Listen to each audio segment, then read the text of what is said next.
Alana Dorsey was 7 months pregnant, alone at a gas station, when 3 white gang members decided she looked like an easy target. She didn't shout, didn't cry, didn't fight back. Not then. They laughed when she hit the pavement, thinking it was over. But they didn't know her husband.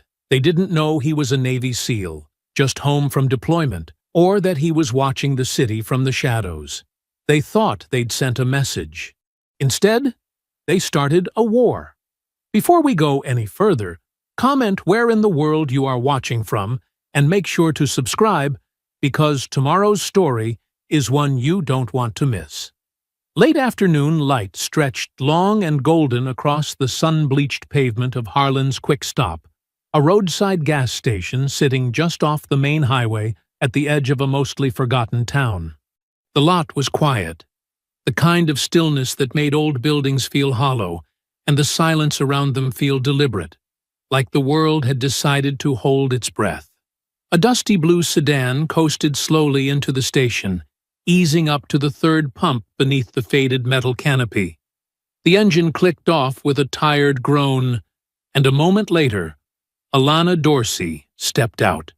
Her hand instinctively moved to her belly, not out of discomfort, but habit.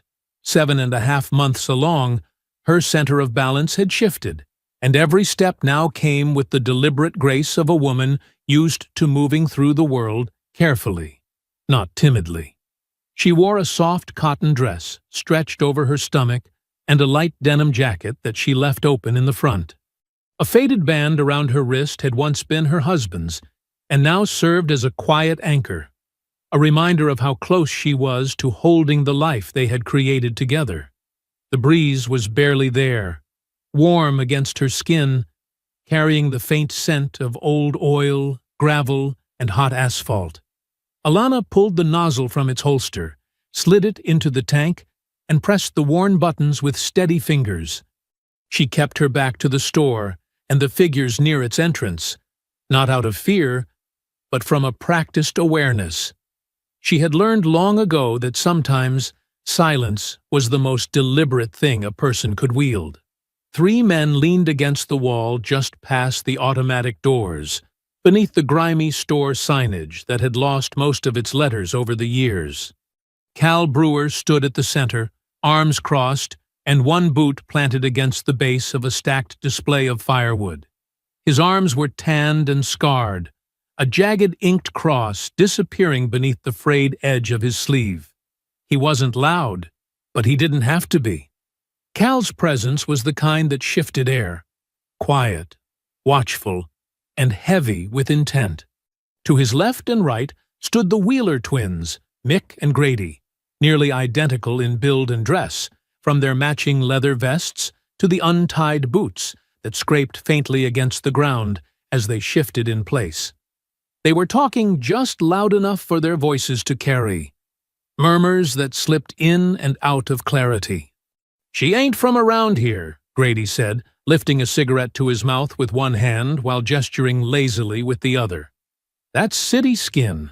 Soft, dressed up like it belongs."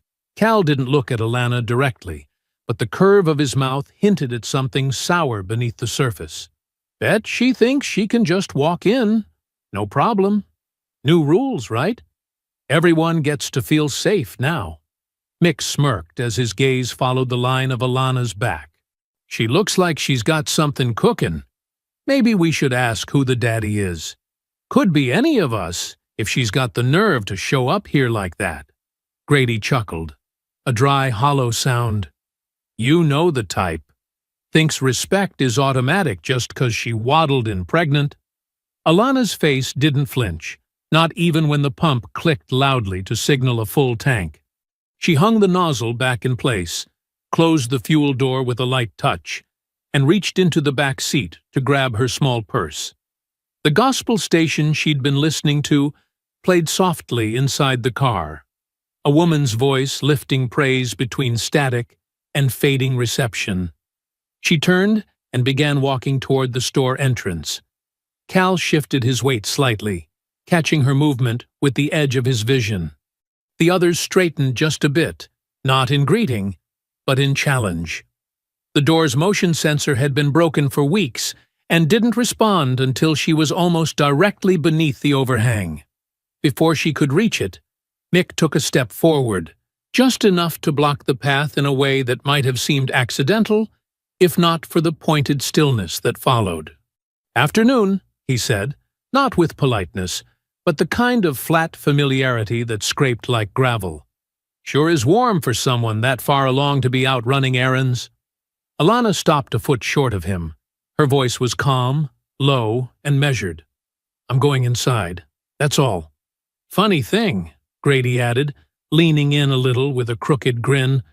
"A lot of people think this is just a regular old gas stop, but folks around here know who it belongs to." "Used to belong to," she said, without looking at him. "Now it belongs to the company that fixed your busted pump, and the cameras you thought weren't working." Grady's smile disappeared. Cal stepped forward. Not quickly, not aggressively. Just enough to let his body do the talking. "Nobody said you couldn't shop," he said, watching her closely. "We're just trying to figure out when folks stopped waiting their turn and started walking in like they run the place." "I didn't know waiting came with skin conditions," Alana said, her tone flat and unapologetic. "But since I'm here, and you're standing in the way, I'll ask nicely once." She stepped forward again. Cal's arm slid across the doorframe, blocking the motion sensor completely. His face didn't move, but the weight in his eyes shifted. "You don't get to tell me what to do. Not out here." Alana's gaze dropped to his arm, and then back to his face. She didn't raise her voice, didn't step back. "I'm not telling you anything. I'm walking past you. That's it." Grady muttered something under his breath. Mick laughed, a tight, bitter sound that didn't match his smile. And then, without warning, a shove. It wasn't dramatic. Not a punch. Just enough of a push to send her weight shifting too quickly over unsteady ground. Her foot slid across a patch of spilled oil near the edge of the walkway. Her hand reached out instinctively for the frame of the door. She didn't find it. The sidewalk caught her full on the side. A sharp cry escaped her lips. Not pain, not yet, but surprise and alarm. And her arms instinctively cradled her belly as her body twisted with the fall. The concrete scraped against her hip and shoulder as she hit the ground. But it was not the pain that locked her breath in place. It was the silence that followed, the weighted hush between her body and the sky, as though the world itself had frozen to see what came next. Gravel dug into her palms as she tried to lift herself, one elbow trembling beneath the weight of her own body and the second heartbeat she'd carried for 31 weeks. Above her, the gang hadn't moved yet. Cal stood closest, arms slightly raised, like he wasn't sure whether the fall counted as his or gravity's doing. Grady hovered behind him with an expression that flickered between amusement and tension, and Mick gave a short, uneasy laugh that didn't match the grim line of his mouth. Alana blinked once, forcing the blur from her vision, her cheek burning where it had scraped the pavement. Her hand pressed against her belly, feeling for movement, for anything that might tell her she was still carrying life, and not just memory. She lifted her eyes, and then she spoke. It wasn't a shout. It wasn't a cry for help or mercy. Her voice was clear and even, layered with contempt so pure it cut through the air like broken glass. "You needed 3 of you to shove a woman down," she said slowly, her lip trembling but her words intact. "And that's still the most any of you have ever accomplished." Cal's expression shifted. Not a flinch, just a stilling, like something inside him had gone suddenly quiet. Grady gave a sharp, barking laugh. "Well, would you look at that? She's got teeth. You sure that thing inside you belongs to your man?" Mick added, crouching slightly, sneering at the sight of her holding her belly. "Might not even be his. Might be one of us. And you're just mad he left you with it." Alana's breath hitched, but she didn't look away. "All this, just because you know you don't matter without the fear. without people like me keeping you angry enough to feel tall. It was too much. Cal stepped forward and dropped his knee straight into her side, driving the full weight of his body into her abdomen. The air fled her lungs in a single helpless wheeze. Her back arched from the shock, her mouth opened, but no sound came. She tried to roll away, but Mick's boot came down hard on her lower back, pinning her in place. "Look at that," Mick said, his voice tight with breathless excitement. "Thought she was something." Grady stepped up then and kicked her square across the ribs.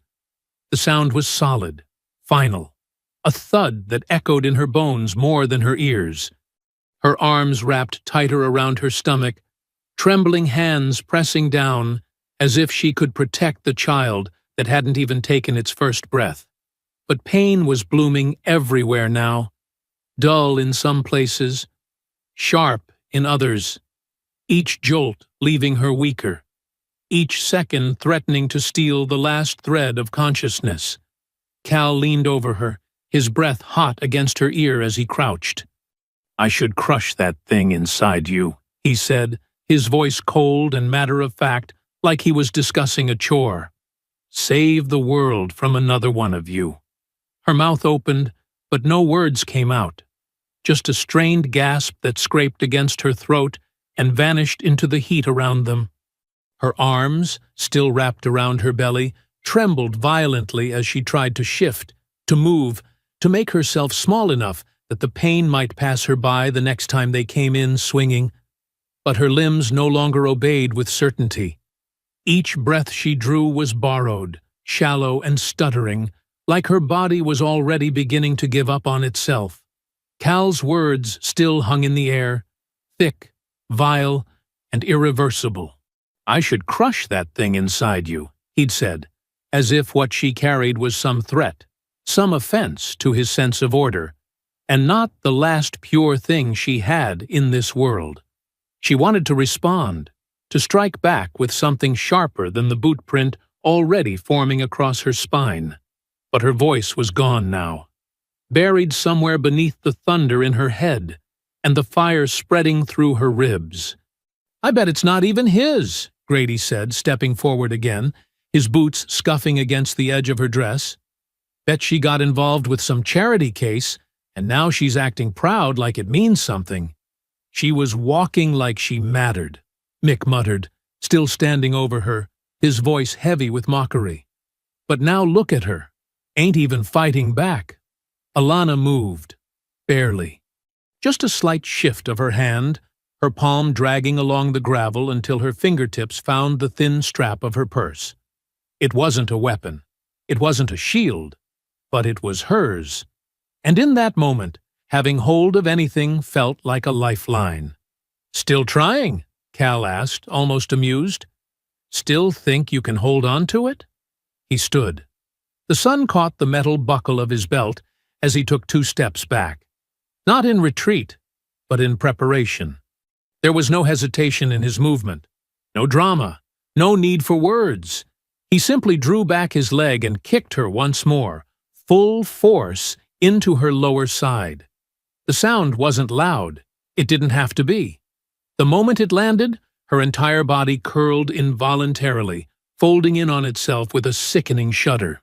Her forehead slammed against the ground. Her legs twitched, her mouth opened in a silent cry, and her hands clutched her belly so tightly her knuckles went white. Something deep inside her shifted. She felt it. Not just pain, but absence. The sensation was unmistakable. She had been hurt before in her life. She had known fear, known exhaustion, known grief, but never had she felt her body betray her so completely. Never had she felt something so precious slip from her grasp without a sound. There were no tears, no screams, only the tight, collapsing breath of a woman who knew in that moment she had just lost everything she had spent months building her hope around. Mick exhaled sharply, almost startled by the violence of the last strike. Even Grady hesitated, his smirk faltering for just a second. But then Cal turned away, satisfied, wiping the sweat from his brow with the edge of his shirt, like he had just finished a workout. Nothing more. "That's enough," he said, voice flat. "She ain't getting up from that." Mick shifted his stance as if realizing, too late, that the last kick had gone further than any of them expected. His bravado thinned for a moment, not from guilt, but from the kind of hollow discomfort that came when brutality passed a line and left no room for laughter to fill the space. Still, he said nothing. Grady cast one last look down at her, not with concern or remorse, but with the narrowed gaze of a man who didn't like what silence felt like after violence. Her body wasn't moving. Her arms stayed coiled tightly around her midsection. Her head, half turned toward the sky, gave no sign that she was conscious anymore. There was blood now, more than they expected, a thin trail slipping from the corner of her mouth, joining the widening smear beneath her ribs. Grady cleared his throat and jerked his chin toward the truck. "We're done here." Cal had already turned away. He moved without a second glance, his boots crunching over the scattered gravel as he approached the driver's side door. He wiped the last of the sweat from his forehead with the hem of his shirt, then flicked it back down and climbed into the cab like he was finishing a chore. His movements weren't rushed. He knew no one was coming. Not for her. Not for them. Mick opened the passenger door and slammed it shut behind him. "Bet she won't forget this lesson," he said with a grin, though it didn't quite reach his eyes. "Might not remember it either, depending on how hard we knocked her." Grady laughed at that, a shallow, nasal sound, and climbed into the back seat. "One less problem walking around this town acting like she owns the pavement." "She got what she deserved," Cal muttered as he started the engine. The Dodge roared to life with a growl. Its frame shuddered once before rolling backward in a wide arc, wheels skimming the edge of the sidewalk as they swung out onto the road. As the truck accelerated away, Mick leaned out the window, one arm resting on the doorframe, and shouted something unintelligible behind them, more mockery than words, more venom than thought. Laughter followed, loud and shrill, trailing behind them in uneven bursts, the kind of laughter meant to mask what their guts were already wrestling with. As the taillights disappeared over the hill at the edge of the service road, the sound thinned and vanished with them, swallowed by distance, leaving nothing but heat, silence, and a body broken under the weight of 3 men who believed no one would come looking. Alana lay still. She was aware of the world only in fragments now. The shimmer of heat rising from the pavement in front of her eyes, the quiet buzz of the street lamp overhead, the slow, sticky warmth of blood tracing the curve of her chin and pooling at her shoulder. Her arms refused to move. Her legs twitched, not with purpose, but with the confused signals of a body struggling to process trauma. Her breaths were no longer steady. They came in gasps, jagged and wet, caught somewhere between her lungs and throat, as though every breath might be her last. The waiting room at St. Adeline Memorial was nearly empty, as though the night had agreed to spare the staff one less tragedy, until now. Fluorescent lights buzzed low overhead, too bright, too steady, their unflinching glow casting long reflections against the tile floor.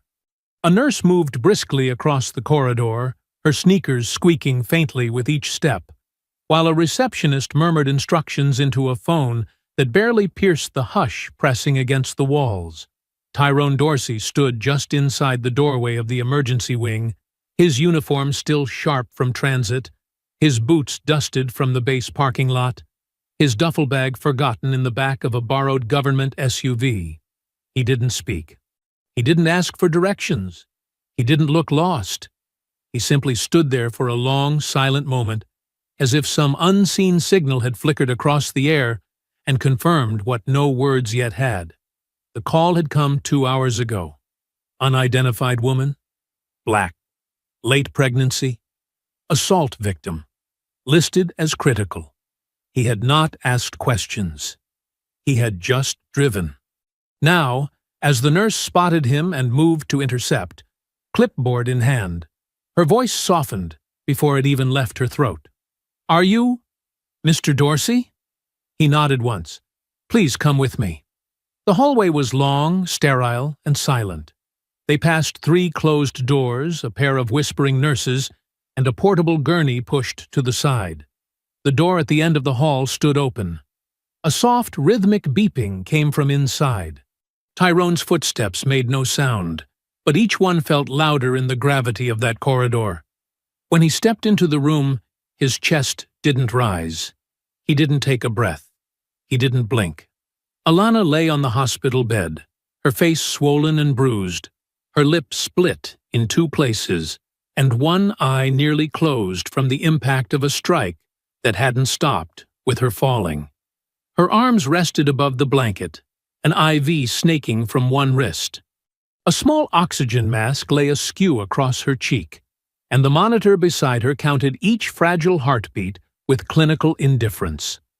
A nurse inside adjusted her chart and slipped out without a word. Tyrone stepped closer. He took in everything: the bruises darkening her neck, the cuts trailing down the side of her jaw, the bruising across her arms where she must have tried to shield her stomach. But his eyes didn't move to her belly right away.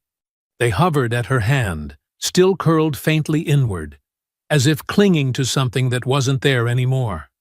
The doctor entered behind him, her expression composed, but lined with exhaustion. "She's stable," she said softly. "There's no internal bleeding, and she's breathing on her own." But Tyrone's gaze didn't move. "The trauma," the doctor continued, pausing only once. "It was too much. We did everything we could." "But the baby!" She didn't finish the sentence. She didn't need to. Tyrone didn't flinch, didn't ask for details, didn't sit. He simply stood there, the silence around him growing thicker, not empty, but charged, as though something vast and unseen had just shifted inside him and would not shift back. The loss settled not in his eyes, but in the stillness of his stance, the way his fists slowly curled at his sides, the way his shoulders drew back, not from pain, but from purpose. The doctor waited for a question, an emotion, even a flicker of acknowledgement. There was none. Eventually, she stepped back and quietly left the room. Tyrone remained by Alana's side until the monitor's rhythm steadied into a slower pace, the signal of her body returning from the edge.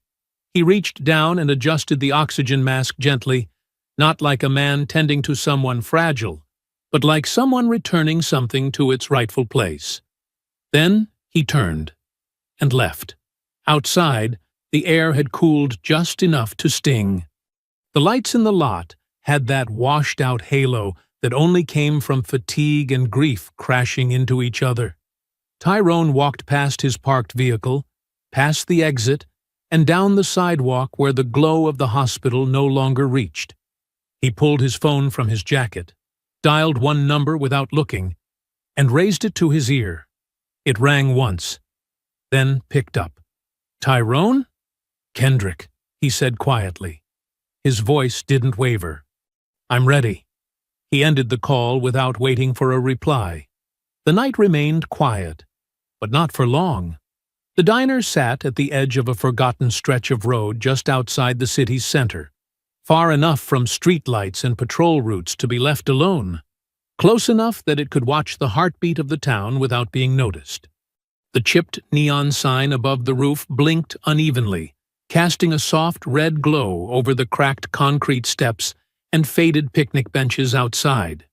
Inside, the booths were worn, their cushions patched with duct tape, the walls lined with faded newspaper clippings and photographs that hadn't meant anything to anyone in at least a decade. Tyrone stepped through the door like he had done it 100 times before, though the woman behind the counter had never seen his face. Her gaze flicked up briefly, But something in the way he carried himself silenced the usual small talk. He didn't order. He didn't slow. He walked straight to the back booth where two people were already waiting, seated opposite each other. The weight of their shared years etched into the space between them. Officer Kendrick Moss sat on the left, his badge clipped low to his belt and half covered by a plain brown windbreaker. His hair had gone silver at the temples, and the bags under his eyes said more about the job than any rank ever could. Across from him, Detective Kenya Rollins sat with a posture too clean to be comfortable. Shoulders drawn back, fingers tapping slowly against the edge of a manila folder that hadn't yet been opened. She wore plain clothes, but nothing about her felt unremarkable. Her eyes followed Tyrone all the way to the seat, assessing him without blinking. Tyrone slid into the booth without speaking. The silence that followed wasn't awkward. It was sharp, measured, like a blade being drawn slow and deliberate across stone. Moss was the first to speak. "I heard what happened. I'm sorry, Tyrone. I truly am." Tyrone nodded once, then looked at Kenya. "You know what this is," he said, voice even. "You know what they did." Kenya tapped the file once, then pushed it across the table. "We've been watching the Wheeler boys for 3 years. That includes Cal Brewer and 6 others tied directly to them. Stash houses, muscle, runners. The problem is they're protected. Every time we move, the case folds before we can even write a warrant. Judges stall. Prosecutors back out. And too many of their foot soldiers are ghosts. No IDs, no prints, no paper trail. They got people in the mayor's office," Moss added, rubbing the back of his neck like the thought physically weighed him down. "Cousins in real estate, nephews in zoning, donations flowing to the right campaigns. Every time we get close, someone pulls a thread, and it all unravels before we can grab hold." Tyrone opened the folder and scanned the photos inside. They weren't blurry. They weren't vague. Faces, names, timestamps. Mick and Grady Wheeler unloading crates behind a mechanic's shop. Cal leaning into a tinted car window at the edge of a bar lot. Surveillance stills from a liquor store. A body camera image smuggled through an off-the-record source. "What if we don't ask for permission?" Tyrone asked, eyes still on the photos. Kenya sat forward. "Define don't ask." "We take what they trust," Tyrone said calmly, closing the folder. "We hit them where they live, where they stash, where they talk. We make them panic. They'll start turning on each other. They'll bury themselves." Moss leaned back, folding his arms across his chest. "And what happens when they start hitting back?" "They will," Tyrone said. "But not before they lose the places they feel safe. And by the time they come up for air, they'll have left enough behind to finish them." Kenya was quiet for a moment, then nodded slowly. "If we're doing this, we do it smart. No noise, no splashes. We log everything. Every move gets documented and tied to something clean. You take point on the ground, we handle the trail. Agreed?" Tyrone didn't hesitate. "Agreed." The next 3 days unfolded like reconnaissance in a hostile country. They mapped the patterns. Kenya provided times, cross streets, license plates. Moss traced the false IDs through city databases that hadn't been updated in years. They found the stash houses first. Modest buildings in hollow neighborhoods, guarded not by locked doors, but by the arrogance that no one would dare challenge them. Tyrone watched for hours before moving. The first hit came before sunrise. The house was quiet, the lights still dark, the men inside asleep or stoned into stillness. Tyrone bypassed the front entirely, circling to the rear where the fence had rotted beneath the weight of weeds. He moved silently, crouched low in tactical gear that bore no insignia, no flag, nothing to trace. He disabled the back camera with a short jab of his blade, eased the door open with quiet hands, and stepped into the hallway before a single floorboard had time to creak. The first man never saw him. The second woke just long enough to glimpse a shadow slipping past the doorway before the butt of a rifle knocked him clean into darkness. Inside, the place was worse than the pictures. Ammunition crates beneath the kitchen table. 2 rifles on the couch. Drugs bagged and sealed in clear rows. No locks, no guards, just entitlement.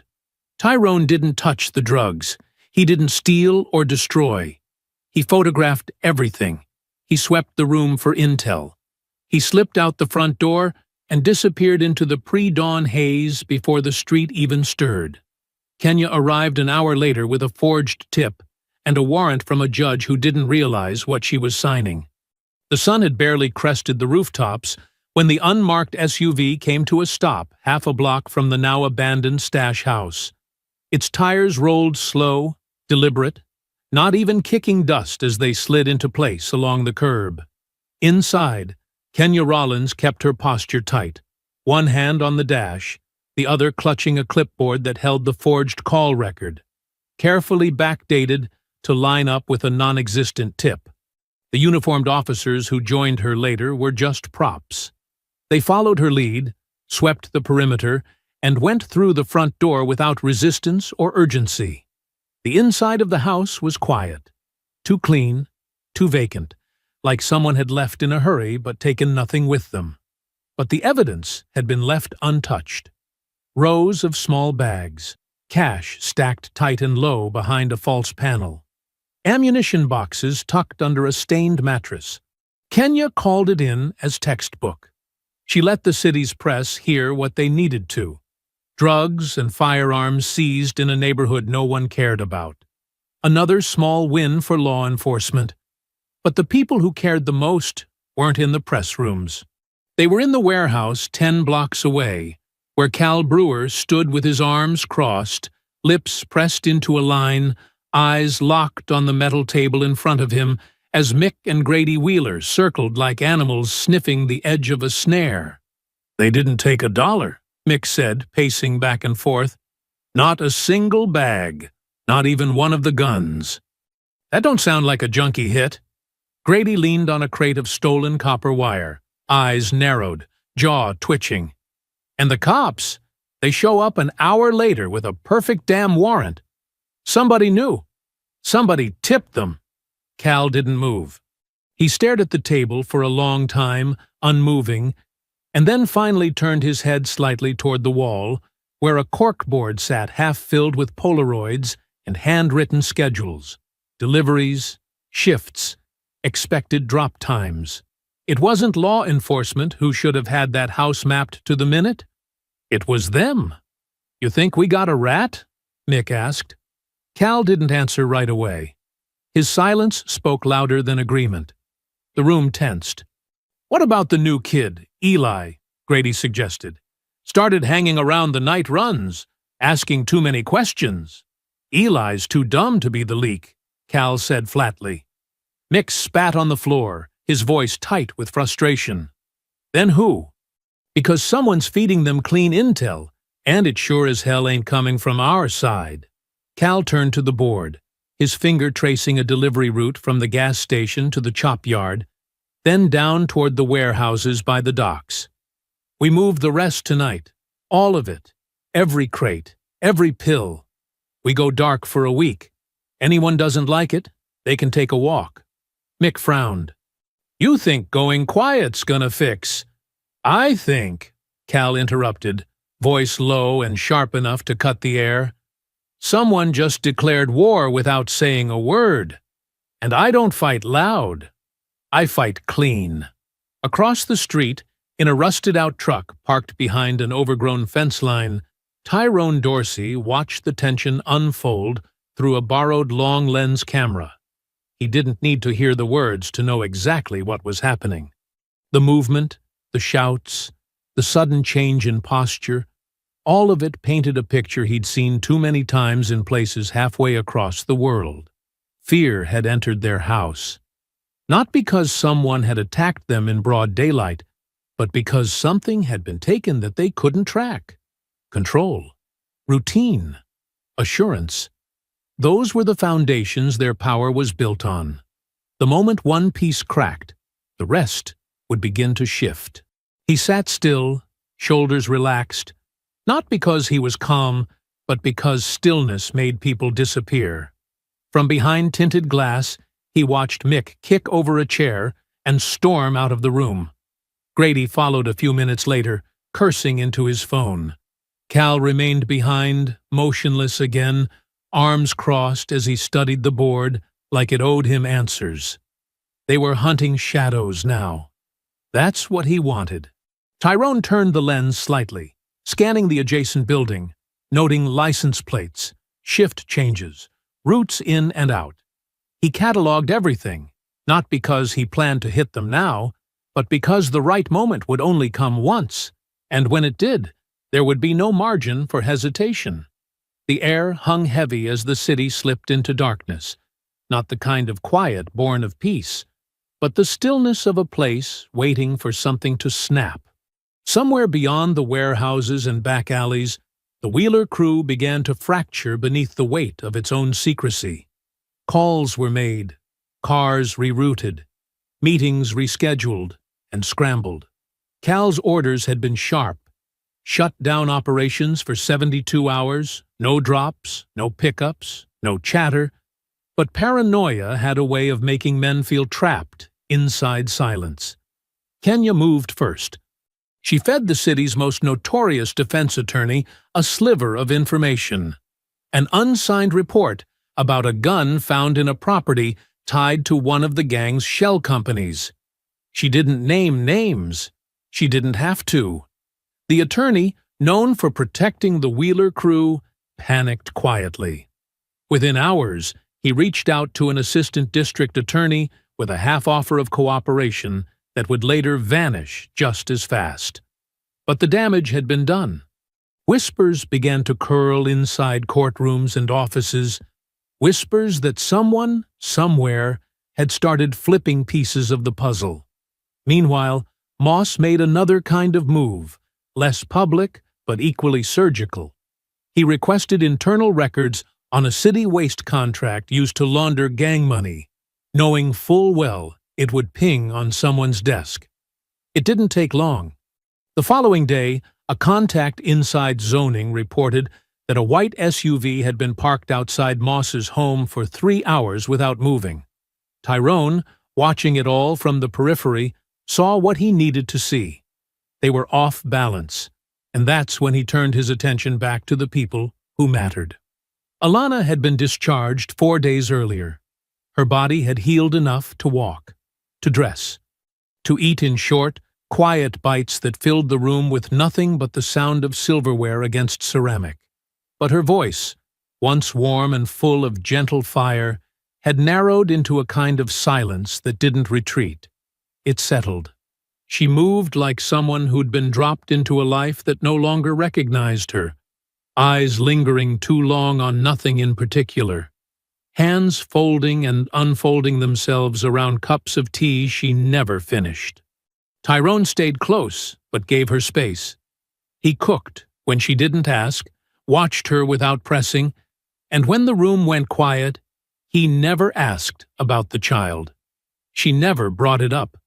They lived in the pause between sentences that never got said, the air between them filled with too much history and not enough breath.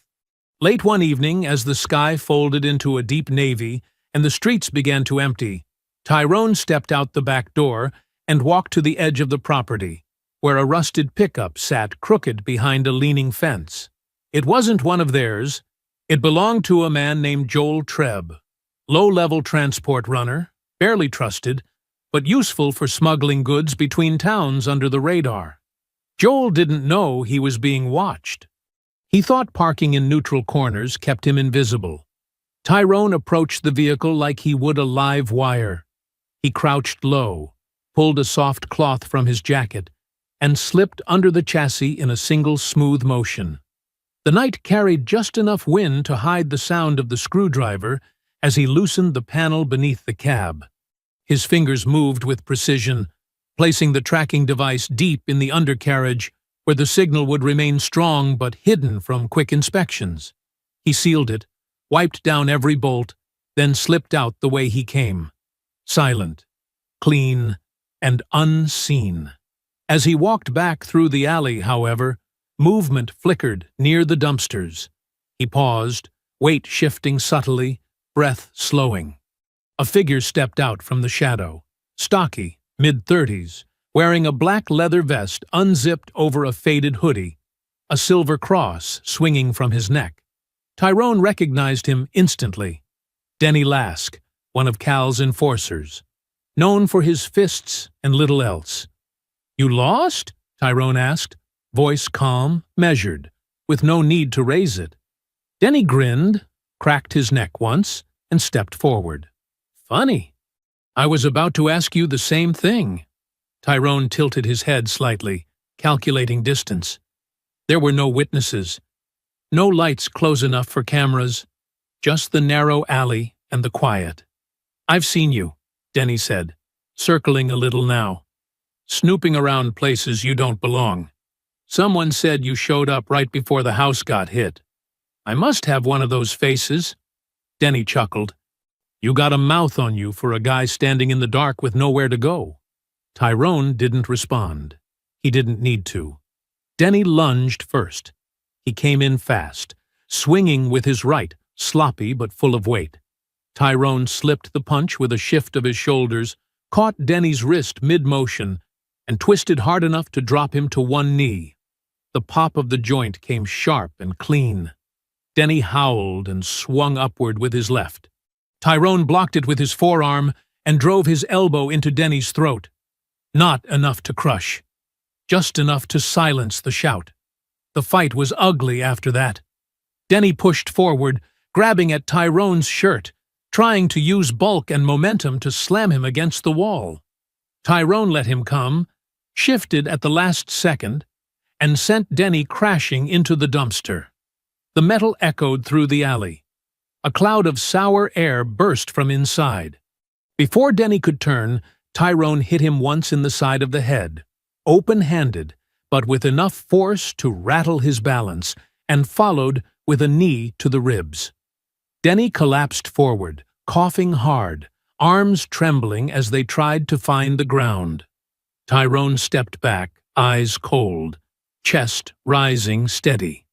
"You don't know me," he said quietly, crouching just low enough for Denny to see his face clearly through the haze of pain.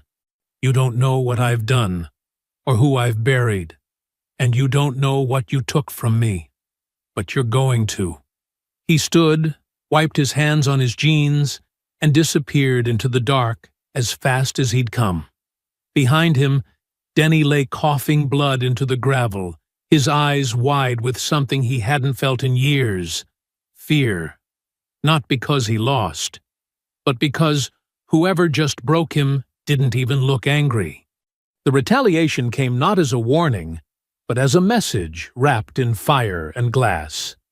At 3:18 a.m., the front porch of Harlan's Market, a corner store owned and operated for 23 years by Elijah Benton, a retired Army cook and one of Moss's oldest friends, was lit up like a signal flare. A Molotov cocktail sailed through the air with the arc of something rehearsed, something practiced by hands too comfortable with violence. The glass shattered against the wooden rail, and in the seconds that followed, the flames spread with unnatural speed. The fire licked up the siding, crawled across the roof like a living thing, and wrapped itself around the porch beams until the entire storefront glowed in shades of orange and black. Inside, Elijah's teenage nephew had been sleeping on a cot near the back office. He woke coughing, stumbled out barefoot, and got clear just before the second bottle hit. The building didn't collapse, but it was gutted by morning. Walls blackened, shelves scorched, smoke staining the ceiling like ghost fingerprints. The footage, pulled from a grainy security cam across the street, showed a van with no plates and 3 men in masks moving fast. They didn't speak. They didn't hesitate. They came to burn, and they left without looking back. By sunrise, Word had spread through the precinct and the street. This wasn't just a warning. It was retaliation. Inside the makeshift operations room they had turned Moss's back office into, Kenya stood stiff-backed, pacing near the whiteboard, while Tyrone calmly studied a map on the far wall. The silence between them was stretched thin, the kind that came not from disagreement, but from two opposing storms waiting to break. "They targeted Elijah," she said flatly. "They went after someone who wasn't part of this. That boy could have died." Tyrone didn't turn. "But he didn't. That's not the point. It is to them." Kenya moved closer. "This isn't war, Tyrone. Not the kind you're trained for. You don't get to operate with no oversight. This is public now. People are watching. They started that fire because they're afraid," he replied without raising his voice. "You don't set fires when you're in control. You do it when you're trying to smoke out a threat you can't see." She narrowed her eyes, the weight of everything pressing hard against her ribs. "Then we pause. We regroup. We use this moment to gather intel, not throw more gasoline on a fire we can't contain." Tyrone finally turned. His gaze was steady, calm, anchored in a grief so deep it had passed through anger and come out on the other side as something colder. "They already started the war," he said. "I'm not pausing." Kenya didn't respond right away. She studied him for a long moment, then exhaled and stepped back. Her silence, not approval, but surrender to momentum she could no longer redirect. The next target wasn't a stash house or a runner. It was a warehouse just off the river, owned on paper by a holding company, but known in their circles as one of Cal's personal drop sites. The kind of place that didn't move product often, but when it did, it moved large. Kenya's files included blueprints, delivery schedules, and infrared footage taken over several weeks. Tyrone took that data and walked the perimeter in person, noting the gaps the drone hadn't caught, the shifting patterns of guards who believed they were too deep in shadows to be seen. He waited 2 nights, watching as the rotation thinned, and then made his move. There were 2 guards outside, both armed but relaxed. One smoked, the other scrolled through his phone. They didn't see Tyrone coming. He came in low, silent, a shadow among shadows. The first guard didn't even lift his head before a quiet strike to the neck dropped him flat. The second turned too late and found himself gasping for breath, his pistol stripped and tossed into the alley before he could even raise it. Inside the warehouse, the lights were off, but the air was heavy with the scent of oil and plastic wrap. Crates lined the walls, unmarked, sealed tight, but filled with guns, pills, and counterfeit cash. Tyrone didn't take a single thing. Instead, he marked crates, placed tiny adhesive tags near their hinges, and pulled memory cards from 2 poorly hidden cameras. He left no signature, no prints, no visible damage. But by morning, the building was already crawling with Wheeler crew. Cal arrived just before dawn, stepping out of a black SUV with a scowl carved deep into his face. He didn't speak as he walked through the aisles. He didn't need to. The men around him moved nervously, checking crates, whispering guesses, arguing over whether it was a break-in or a bad delivery. No one noticed the absence of product, because nothing had been stolen, and that made it worse.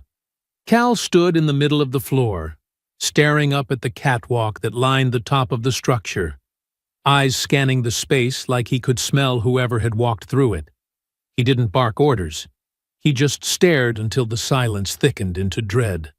Later that day, Kenya confronted Tyrone near the water, where he stood watching the current roll beneath the train bridge. She didn't speak for a while, just stood beside him, hands buried in her coat pockets, her eyes following the flow downstream. "You keep pushing like this. There's not going to be a gang left to prosecute. Just chaos, fear, violence in all directions." "That's what they gave her," Tyrone said quietly. "And when it's over, then what?" He turned to her then, the muscles in his jaw tight, his gaze unreadable. "I want to bury them," he said, in a silence they can't explain. Kenya looked away, eyes tracing the horizon, as if hoping the river might carry the weight of what was coming. And in the distance, at the edge of the warehouse district, a white van had just pulled into the alley behind a church-run community center. Inside were two men with bruises on their knuckles and soot on their jackets. Men who didn't know their next move would be the first one that sealed their end. The sky was overcast that morning, the kind of thick gray that muted the colors of everything it touched. The grass looked dull, the trees more skeletal than they had in days, their thin branches barely stirring in the soft wind. The small cemetery sat just beyond the edge of the neighborhood, tucked behind a chain-link fence with a rusted gate that creaked when pushed open. The ground was still soft from the rain the night before, damp soil clinging to every step, like it hadn't yet decided to let go of the weight left behind. Alana Dorsey moved without haste, her posture composed but marked by the kind of quiet that followed a storm no one else had heard. She wore a charcoal gray coat that hung just past her knees, the belt cinched loosely at the waist, sleeves slightly long, hands tucked inside with fingers curled around a small bundle of fabric. She hadn't come to talk. She hadn't come to pray. She had come to place something where it no longer had a home. When she reached the narrow plot marked by a low stone no taller than her shin, she stopped and stared down without kneeling. The grave bore no name, no inscription of life or dates, just a clean, simple line chiseled in muted relief across the face of the marble. Loved without breath. There were no flowers, no trinkets, just damp earth, the flattened impression of past visits, and the solemn silence of a life that never had the chance to speak for itself. Alana slowly removed her right hand from the coat and unfolded the blanket she had been holding, a soft, pale blue square that still carried the faint scent of baby lotion and home. She lowered herself to one knee with quiet care, pressing the cloth gently against the stone before smoothing the corners with her palm. Her touch lingered just long enough for the breeze to lift the edges slightly before falling still again. She didn't cry. Her face held no expression of outward sorrow, but the silence around her deepened as if the earth itself recognized what was being surrendered. She stood, adjusted her coat, and turned away from the grave without a backward glance. Her footsteps moved slowly along the worn path back toward the road, gravel crunching faintly beneath her boots, the weight of her loss trailing just behind her, but never fully out of reach. What she didn't see, at first, was the black SUV parked just beyond the cemetery fence, angled half toward the road like it had stopped but hadn't yet decided whether to stay or follow. Cal Brewer leaned against the driver's side door, his arms folded across his chest, posture relaxed, but the sharpness in his gaze gave him away. He watched her move with the eyes of a man who had expected something else, regret, fear, maybe even collapse, and found himself unsettled by the quiet resolve in her stride. When she passed by the edge of the fence and stepped onto the sidewalk, he pushed off the car and followed. His boots hit the pavement with deliberate slowness, and his voice followed close behind her shoulder, low and heavy with mock concern. "Didn't expect to see you out here so soon," he said, his tone feigning familiarity, while his steps narrowed the distance between them. "Figured after what happened, you'd know better than to wander off alone." Alana kept walking. Cal didn't. He matched her pace for several strides, moving close enough that she could hear the scrape of his jacket against his jeans, the subtle edge of threat nestled beneath each word he let spill into the space between them. "I mean, I get it," he continued, voice steady. "Some folks don't know when to stay down. They take a hit, they think they can just get back up and pretend nothing changed. But you got the kind of face that makes people think twice." makes them remember. Alana's pace didn't change. Her chin lifted slightly higher now, eyes focused on the path ahead, every part of her refusing to react in the way he clearly hoped she would. "You think this little walk makes you strong?" he asked, the bite behind the words finally rising. "You think showing up like this means something?" And then he stopped. Not because she had turned or spoken, but because something shifted behind him. A presence, silent and unmoving, settled into the air with such certainty that it made Cal's body go still before his mind caught up. He turned slowly, not in panic, but with the cautious awareness of a man whose instincts told him the balance of power had just shifted. Tyrone Dorsey stood less than 10 feet away. He didn't speak. He didn't move. He simply watched. His hands were loose at his sides, his stance neither wide nor aggressive, but there was something in the stillness of his presence that made every muscle in Cal's shoulders tighten at once. His expression held no fury, no need to assert dominance, only a calm that felt far more dangerous than any threat spoken aloud. Cal swallowed once, his breath hitching just enough to betray him.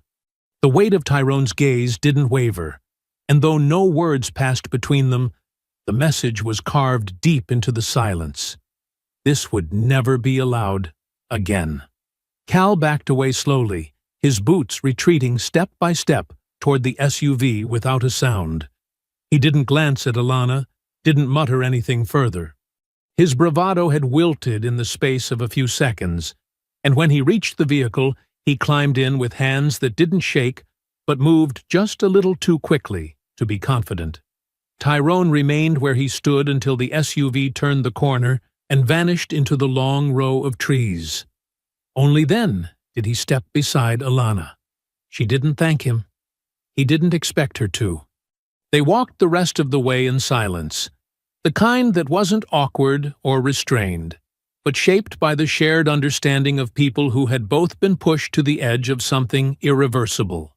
The air in the safe house had thickened, not with smoke or dust, but with the weight of information too potent to ignore. The gang runner they'd flipped, Julius, a lanky kid barely out of high school with shaking hands and a busted lip, sat slumped in the corner of the room, head low, eyes flickering with the exhausted tension of someone who had just stepped over a line they could never uncross. Kenya stood near the wall, arms folded, her gaze sharp as glass, as she replayed his statement aloud, piece by piece, ensuring the words held up under pressure. Grady and Mick weren't just hustling guns and moving product across county lines anymore. According to Julius, they had leveled up, organizing a deal that extended beyond state borders, a trafficking pipeline disguised under shell corporations and burner companies. The shipment scheduled for pickup wasn't small. It was significant enough to require armed transport, falsified manifests, and a payout that would move millions once it cleared. Kenya didn't flinch when she said it, didn't dramatize or exaggerate. She simply laid the file open on the table, maps and intercepted messages arranged like pieces of a net tightening around the gang's leadership. Tyrone stood across from her, unmoving, the creases in his shirt still pressed from the morning, his eyes flicking between the photographs and the notes without a single word wasted. Moss paced slowly behind them, the uneven rhythm of his steps a quiet percussion against the hardwood floor. He hadn't slept much, not since the retaliation at Lenny's shop left flames curling up the walls and a lifetime of hard work nearly reduced to ash. That fire hadn't taken a life, but it had drawn a line in the sand. The message had been sent loud and clear. Back off, or the next one won't be so clean. But none of them were backing off. When Kenya closed the file and looked up, Tyrone didn't ask for options. He gave only one word: intercept. No vote was needed. No plan B was drawn. Within hours, the location had been confirmed, the time synchronized, the equipment packed with clinical precision. It wasn't a government-sanctioned op, but it moved with the same discipline, each person locked into their role, No room for second-guessing. The target was a converted freight hub on the edge of the industrial district, its security a thin blend of bribes and assumptions, its cover so tight they thought they were invisible. But they weren't invisible to Tyrone, not after the routes had been mapped and the players identified. They weren't invisible to Kenya, who had traced every bank transaction that didn't make sense until the full picture had come into view. And they weren't invisible to Moss, who had once walked those streets in uniform, shaking hands with men he now knew had been bought years ago. The operation hit just past midnight, when the last shift change had passed and the trucks were being loaded under the cover of silence. Tyrone moved first, his approach ghost-like, his timing exact, disarming two guards with swift, controlled motions that left them alive but confused, their radios yanked before they could speak. Kenya followed with a team of two, cutting power to the rear lot, cloaking the far side of the building in a wave of darkness. Moss entered through the side corridor, a tactical flashlight low and steady, sweeping each hallway with the caution of a man who had seen too many good plans fall apart from impatience. Inside, the cargo was still being logged. Crates packed with illegal firearms, boxes marked with fake barcodes, containers stacked with enough narcotics to poison a city block. But it wasn't just product they found. Beneath the floorboards of the supervisor's office, Tyrone uncovered something far more dangerous. A locked steel case containing 3 burner phones, 2 encrypted USB drives, and a bound leather ledger marked only with the initials VC. Kenya snapped on gloves and cracked the first phone open. The messages were coded but dated, running back nearly 3 years, with references to weekly deposits, coordinated drop points, and payoffs tied to badge numbers. Not street names, but identities buried inside the system. She moved faster after that, scanning the ledger, matching initials to known aliases, her lips tightening as the threads began to connect. By the time she reached the end of the book, the confirmation came not from the last page, but from what had been folded inside it. A photocopy of a municipal badge ID. Deputy Chief Harold V. Colton. Kenya didn't speak right away. She stared at the page for several long seconds, her hand steady, her breathing measured, but her jaw locked so tight it looked as though she were holding back something volcanic. Moss, who had been checking the remaining crates, turned when he saw the change in her expression. She handed him the paper without ceremony. He read it once, then again. And when he looked up, his voice wasn't loud, but it carried the kind of weight that silence couldn't ignore. I trained under that man. The admission didn't change anything, but it cracked something. Not in Moss's loyalty, but in the history that had once guided it.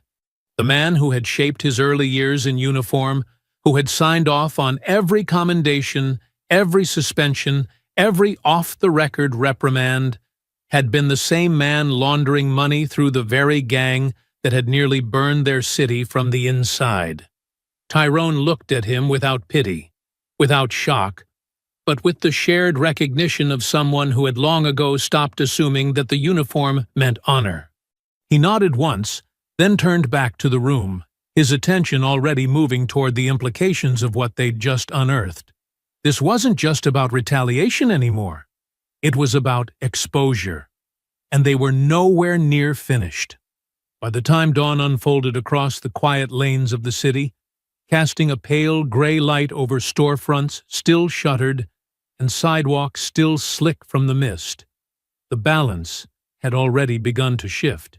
The gang, once certain in their dominance, started grasping at threads they couldn't trace, calls that rang endlessly without answer, contacts who no longer returned favors, doors that once opened with ease now closed without explanation.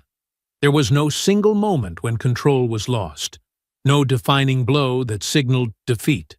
But the erosion had begun, and it was silent, steady, and relentless in a way they had never prepared for. Inside a dim garage tucked behind a rusted-out auto shop on the edge of town, Cal paced with the intensity of a man whose grip was slipping.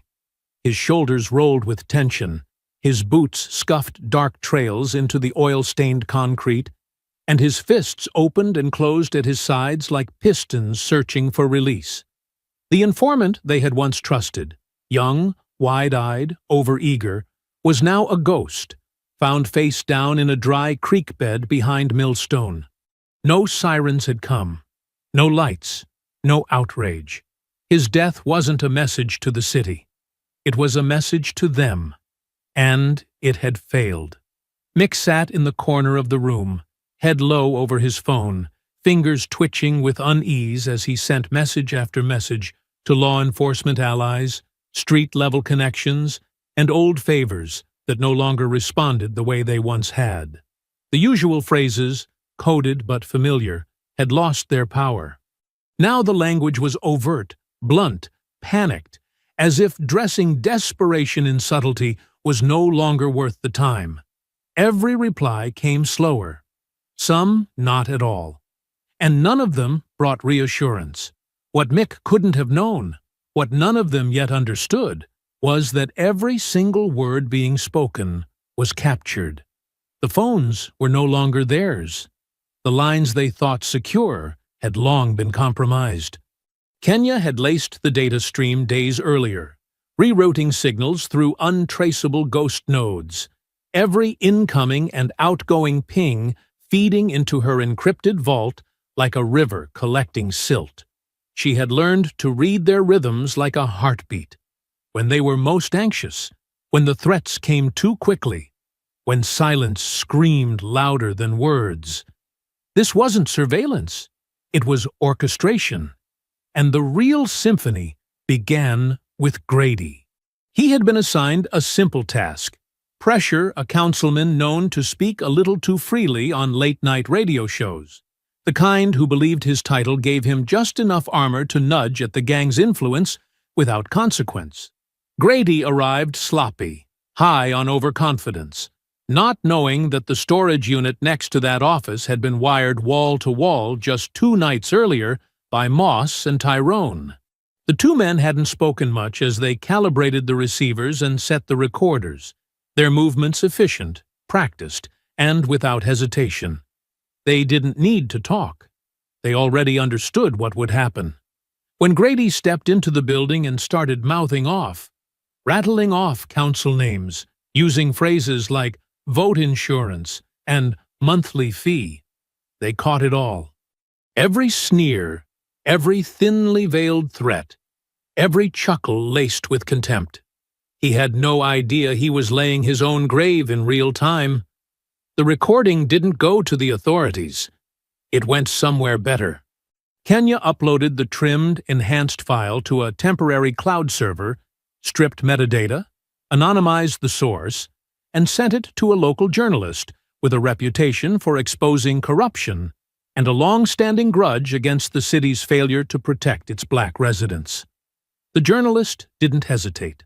By mid-morning, the audio was running on every major channel and being passed around social media feeds like wildfire. What had once been whispers became headlines, and Grady's voice, once barked with impunity in the shadows, now echoed across every household that cared to listen. There was no deniability, no angle left to spin, no silence that could hold against the weight of that voice, admitting what so many already knew but hadn't heard so plainly before.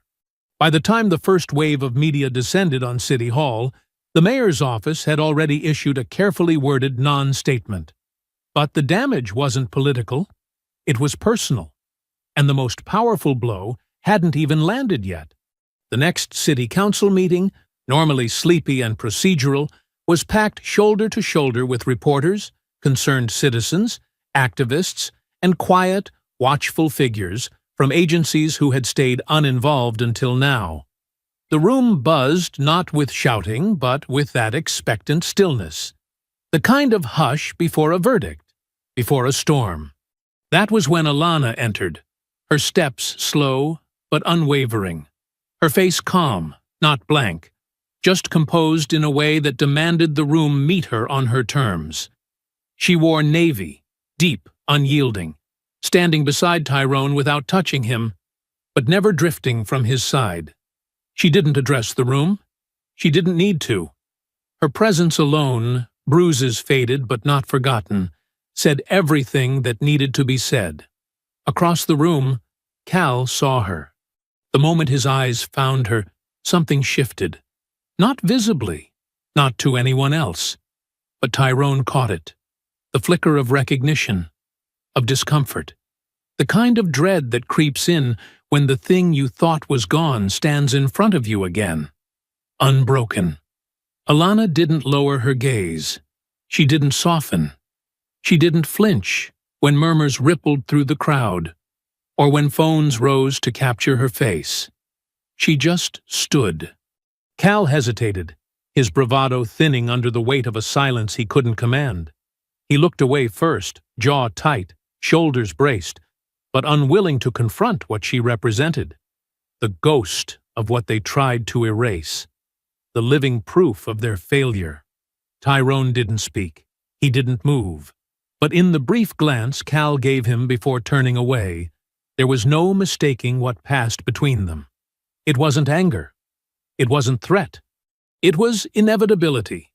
And this time, there would be no exit. The mechanic's yard was bathed in the muted glow of fading sunlight, casting long, distorted shadows over rusted metal frames and cracked concrete surfaces stained with decades of oil and neglect. Tyrone stood near the yard's center, breathing steadily. The quiet around him not comforting, but heavy, thick with the weight of a history that had been left unresolved for far too long. It was the kind of silence that gathered in a place accustomed to pain, where stories ended harshly, and justice was more often whispered than shouted. Not far away, Officer Kendrick Moss sat quietly in his unmarked car, hands resting loosely on the steering wheel, eyes distant and focused on something that had happened years before, a memory still sharp enough to cut. He had been younger then, his badge shiny and new, his uniform crisp with idealism. It was an evening much like this one, darkening skies, streetlights flickering to life. He had been on patrol when he heard the cries, urgent pleas muffled by cruel laughter. He saw the assault clearly, recognized the cruelty etched on the faces of the gang members who towered over their victim. A young black man whose only crime had been walking the wrong street at the wrong time. Moss had moved to intervene, his hand on the radio to call for backup, adrenaline surging with the urgency to protect. But senior officers, ones who had trained him, men he had once admired, had appeared from nowhere, their faces calm, eyes detached, telling him to stay back, to let it play out. "You can't stop everything, Moss," one had said, placing a firm hand on his chest. "Some things you have to let happen. It's how things stay balanced." He'd never forgotten that moment, never forgotten the way his blood had run cold, never forgotten how he'd stood there helplessly as those officers allowed brutality to proceed unchecked. For years he had carried that memory like an anchor, the weight growing heavier with every injustice that slipped quietly past without acknowledgement, without reckoning. He had waited too long, but tonight felt different. Tonight felt like the balance might finally shift. Across town, Kenya Rollins stood in the cramped office of the precinct's records room, her fingers carefully sorting through files that held too many stories, too much pain, too little justice. Her movements were meticulous, precise, driven by a memory equally painful and fresh. Her cousin, a bright-eyed college freshman who dreamed of medical school, had once walked these same city streets, smiling, unaware that his path had already been marked by those same ruthless men who controlled the corners, the gang whose grip on the city had gone unchecked far too long. When he was killed, his death was reduced to a cold file, buried deep within a system uninterested in justice, marked merely as collateral damage in a war that authorities preferred to pretend didn't exist. "I won't let them erase you," Kenya whispered softly, placing her hand atop the thick stack of paperwork. Her resolve hardened further, eyes clear, steady. This paperwork wouldn't disappear. Not this time. This was more than personal. It was essential. She was tired of watching lives reduced to faded documents and buried files. Back in the mechanic's yard, Mick finally stepped out from the shadows, his gaze locked onto Tyrone with the wary tension of a man who knew his time was running out. He approached slowly, each step deliberate, trying to mask his apprehension beneath a veneer of false bravado. "Came here alone?" Mick asked, a sneer twisting his face into something ugly and defensive. "That doesn't seem smart, Navy man." Tyrone didn't move immediately, his expression unreadable, calm as the surface of still water. When he spoke, his voice carried no anger, just quiet certainty. "Smart isn't why I'm here, Mick. I'm here because someone has to finish what you started." Mick lunged abruptly, his fists swinging wide and wild, desperation driving his movements. Tyrone reacted instinctively, sidestepping the assault, hands quick and precise, redirecting Mick's momentum so that he crashed into a pile of rusted engine parts. Metal clattered loudly, sending echoes ringing sharply off the yard's concrete walls. The fight erupted then, fierce and unforgiving, brutal in its immediacy. They exchanged heavy blows, Mick's punches driven by panic and fury, Tyrone's counterattacks fueled by disciplined anger and a precision honed in combat. Blood spattered onto the ground, droplets mixing indistinguishably with oil and dirt. Mick grabbed a heavy wrench, swinging it violently toward Tyrone's head, the metal grazing his shoulder in a flash of pain that sharpened his focus even more clearly. With relentless calm, Tyrone pivoted, striking Mick's wrist sharply, disarming him with a methodical precision. Another blow to Mick's jaw sent him reeling backward, stumbling against the hood of a rusted pickup, gasping for breath.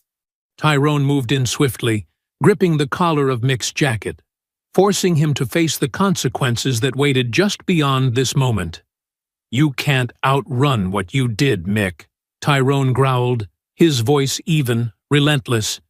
"You won't bury this. Not ever again." Mick didn't answer, not with words. He spat blood to the side, wiped his mouth on the back of his hand, and snarled with the defiance of a cornered animal. His fist flew upward, catching Tyrone off guard with a knuckle-bone hook that slammed into the side of his face, rattling bone and bursting skin just beneath his eye. Tyrone staggered back a half step, blood already warm on his cheek, blinking past the sting. But he didn't fall. He didn't retreat. "You think you're better than us?" Mick roared, charging again, his shoulder lowered, aiming to drive Tyrone back into the metal framework of a dismantled lift. The collision was thunderous. Tyrone's spine cracked against the steel beam behind him. The wind pushed forcefully from his lungs, but even as pain spidered down his back, he dropped low, pivoted, and grabbed Mick by the front of his coat, twisting his weight with brutal momentum. The throw wasn't elegant, but it was devastating. Mick landed hard against the cracked pavement, dust and gravel grinding into his skin. He tried to rise immediately, but Tyrone was already there, one knee braced on his chest, fist raised high. The first punch landed with a dull, sickening thud. The second was worse. Mick's head snapped sideways, blood streaking from his nose, his mouth already swelling. He still didn't stop. He kicked up hard, catching Tyrone in the ribs, and scrambled free, rolling across the ground and reaching blindly for the first weapon he could find. His hand closed around a jagged piece of exhaust pipe, maybe 18 inches long, black with soot and rusted at the edge. He swung it in a wild arc, missing Tyrone by inches, the metal whistling past his shoulder. Tyrone advanced with care now. No hesitation, just the poise of a man who'd fought for his life in tighter corners than this. He ducked under the next swing, caught Mick's wrist, and twisted until joints popped and the pipe clattered away. But before he could follow through, Mick rammed his head forward again, a second headbutt cracking across Tyrone's already bloodied cheekbone. This time, Tyrone went down on one knee. Mick seized the moment, straddling him, fists pounding down. The blows were raw, full of panic and hate. "You should have stayed buried overseas," Mick hissed between grunts. "Should have died like the rest of them." Tyrone didn't answer. He took the hits, let the pain sharpen him, ground his foot against the pavement for leverage, then drove upward with all the force he had left, his forehead smashing square into Mick's chin with a bone-jarring crack. Mick reeled, dazed, and Tyrone surged up from the ground like a storm unleashed. 3 punches, fast and heavy, broke through whatever defense Mick tried to throw up. One to the stomach, folding him. One to the throat, choking him. One to the temple, dropping him. Mick collapsed against the tire wall, coughing, face slick with blood, ribs rising and falling like a collapsing tent. "You think I came here to beat you?" Tyrone asked, wiping blood from his own jaw, his voice rasping but clear. "I came to end what you started at that gas station. That woman you laughed at. She's the reason you're not dead right now." Mick blinked slowly, dazed, unfocused. Tyrone stepped closer, crouched, grabbed his collar again. "You see, I wanted you to feel this. The fear, the breath you can't catch, the pain, because she felt it. And still, she stood. And I'm not leaving until you know exactly what it means when someone stands back up." Behind them, tires screeched softly on the gravel outside. Red and blue lights cast flickering halos across the yard. Moss stepped in first, sidearm raised, his face grim but measured. Tyrone stood, breathing hard, blood still trickling along his temple. Mick tried to crawl. Moss walked over, cuffed him hard, wrenching both arms behind his back without ceremony. "You're done," Moss said, his voice cold, a lifetime of restrained fury carried in that single phrase. "You don't get to disappear. You don't get to vanish behind some paperwork. Not anymore." Kenya appeared behind him, clutching the sealed warrants, eyes locked on Mick's broken face. Her lips didn't move, but the look she gave him told him everything. He'd become part of the system he helped poison, and now that system was finally turning on him. As the officers dragged Mick toward the waiting car, Tyrone stood still, every joint aching, every muscle burning, but his posture unbroken. This wasn't victory. It was survival wrapped in justice, and it had been earned the hard way. The noose had tightened, and now it held. The precinct's cramped evidence room felt smaller than ever beneath the dim overhead lights, a tense silence filling every corner of the space as Kenya Rollins hunched forward, her fingers moving rapidly across the keys of an old laptop.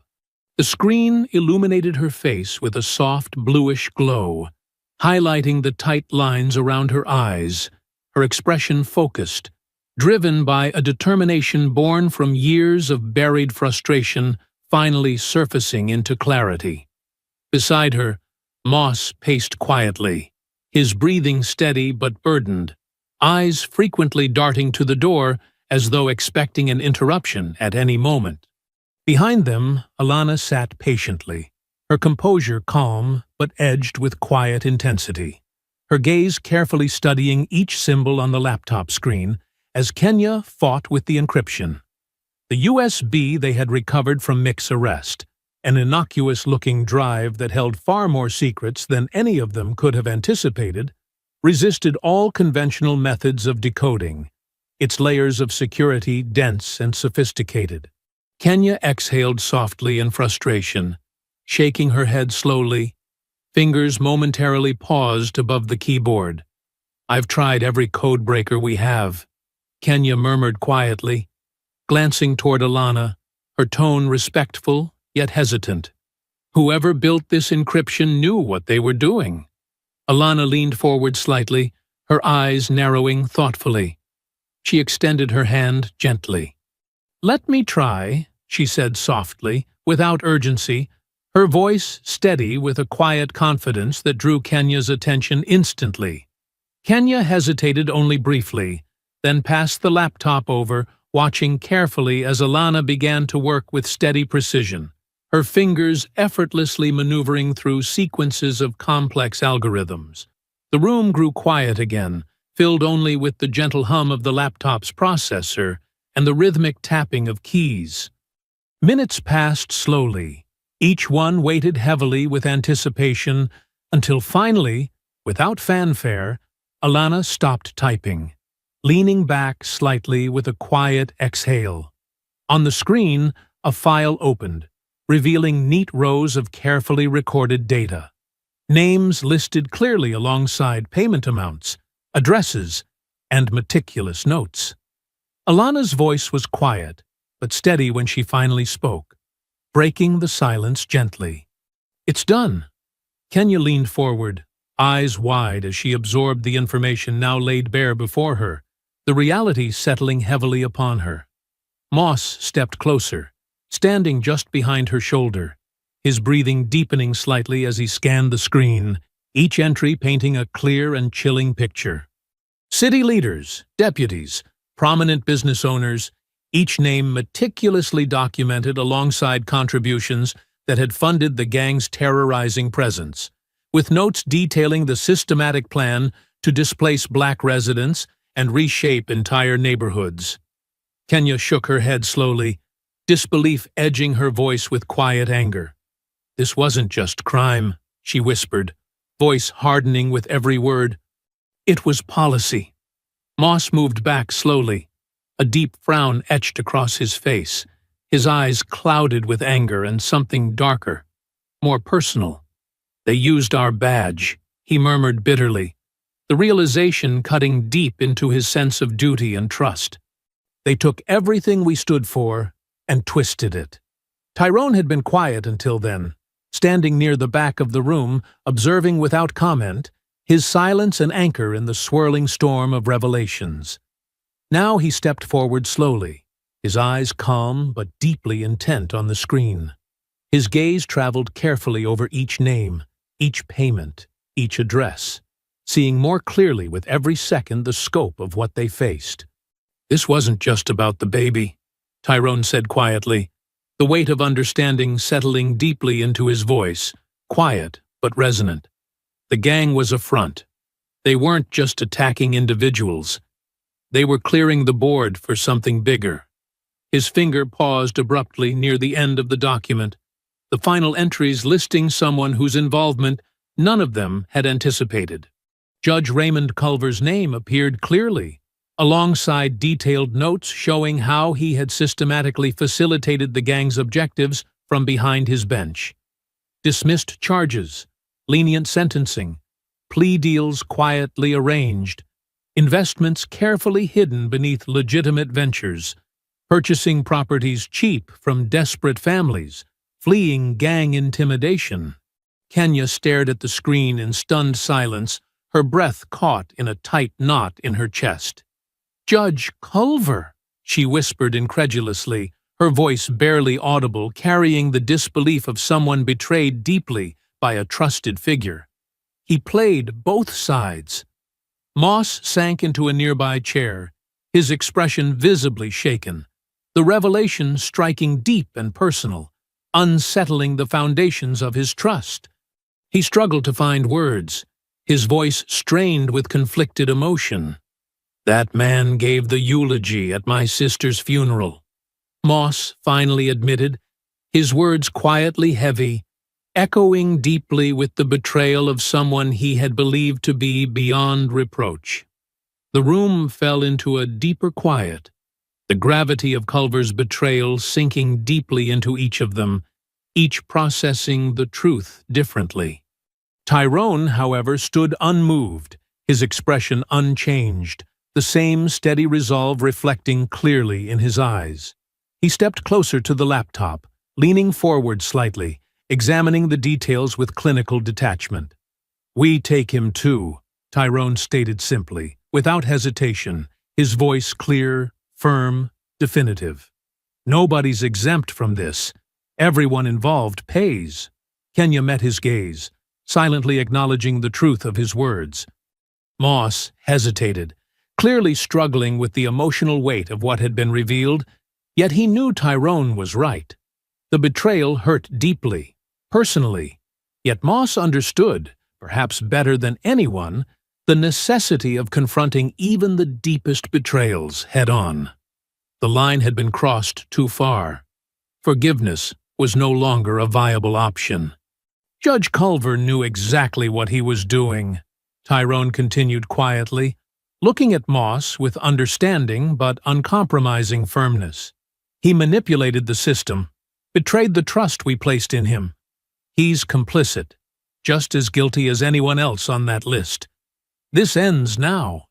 Moss nodded slowly, reluctantly, his acceptance coming hard, but finally complete. "You're right," he admitted quietly, his voice heavy but determined. "We can't let this slide. He must face consequences like everyone else." Alana reached out gently, placing her hand reassuringly on Moss's shoulder, silently acknowledging the depth of his struggle, offering quiet support. Kenya carefully copied the encrypted list, securing the data meticulously, ensuring no part of it could disappear or be compromised, aware more than ever how critical every piece of evidence was now. As the gravity of what they'd discovered settled fully into the room, a silent understanding passed between them, a silent resolve, shared determination that justice would finally, irrevocably be served. No more excuses, no more hiding. The truth had finally emerged, stark, undeniable, and the city's reckoning had only just begun. The warehouse loomed ahead, a monolith of steel and concrete nestled within the industrial sprawl of the city's forgotten outskirts. Its exterior bore the wear of years, yet the fortified fences, surveillance cameras, and guarded entrances spoke of its current, clandestine purpose. Inside, it functioned as the gang's financial heart, a laundering hub where illicit gains were cleansed and funneled into legitimate fronts. Tyrone, Kenya, and Moss stood concealed in the shadows of a derelict building across the street, the glow of the warehouse's security lights casting long, distorted silhouettes. Each carried the weight of the mission ahead, their expressions a blend of determination and the steely calm of those who had faced danger before. Kenya adjusted the strap of her backpack, the tools within ready for the digital warfare she was about to wage. Moss checked his sidearm, the familiar weight a reminder of his years in the force, now turned against those who had corrupted it. Tyrone surveyed the perimeter, his mind mapping out the assault with the precision of a seasoned operative. "We move on my signal," Tyrone murmured, his voice barely audible over the distant hum of machinery. "Kenya, once we're inside, head straight for the server room. Moss, you're with me. Neutralize any threats and secure the main floor." They nodded in unison, the plan etched into their minds. With a final glance exchanged, they slipped into the night, approaching the warehouse with the silent grace of predators closing in on their prey. At the rear entrance, a lone guard stood, his posture relaxed, unaware of the storm about to descend. Tyrone approached swiftly, dispatching him with a precise strike that rendered him unconscious before he could utter a sound. Kenya disabled the security panel, her fingers dancing over the keys with practiced ease, and the door slid open silently. Inside, the warehouse was a labyrinth of corridors and storage rooms, the air thick with the scent of oil and metal. They moved with purpose, each step bringing them closer to the core of the operation. Suddenly, the overhead lights flickered and died, plunging the interior into darkness. Kenya had initiated the power cut, a prelude to the chaos that would follow. Emergency lights bathed the corridors in a crimson glow, casting eerie shadows that danced along the walls. From the depths of the warehouse, the sound of hurried footsteps and shouted commands echoed, a sign that their presence was now known. Tyrone and Moss pressed forward, engaging the first wave of guards with lethal efficiency. Fists met flesh, and the air was filled with the sounds of combat as they carved a path through the opposition. Kenya reached the server room, its door secured with a biometric lock. She retrieved a device from her pack, attaching it to the scanner. Within moments, the lock disengaged, and she slipped inside, the hum of servers greeting her. She set to work, fingers flying over the keyboard as she initiated the data purge, erasing the digital footprints of the gang's operations. Back on the main floor, Tyrone and Moss faced a formidable adversary, a towering enforcer whose sheer size was matched only by his brutality. The fight was intense, a brutal exchange of blows that tested their limits. Tyrone utilized his agility, weaving between the enforcer's attacks, while Moss delivered calculated strikes, exploiting every opening. Together, they brought the giant down, his fall shaking the ground beneath them. With the path cleared, they regrouped with Kenya, who had completed her task. "Data's gone," she confirmed, her voice steady. "They won't be laundering anything through here again." A sudden noise drew their attention. A door at the far end of the corridor burst open, and Cal and Grady emerged, weapons drawn, their expressions a mix of fury and desperation. The final confrontation was at hand. Tyrone stepped forward, his gaze locked onto Cal. "It's over," he declared, his voice echoing through the corridor. "You can't hide behind your money or your connections anymore." Cal's sneer twisted into a snarl as he raised his weapon, but before he could act, a shot rang out. Moss had fired, the bullet striking Cal's hand, causing him to drop his weapon with a cry of pain. Grady lunged forward, but Tyrone intercepted him, their bodies colliding in a violent struggle.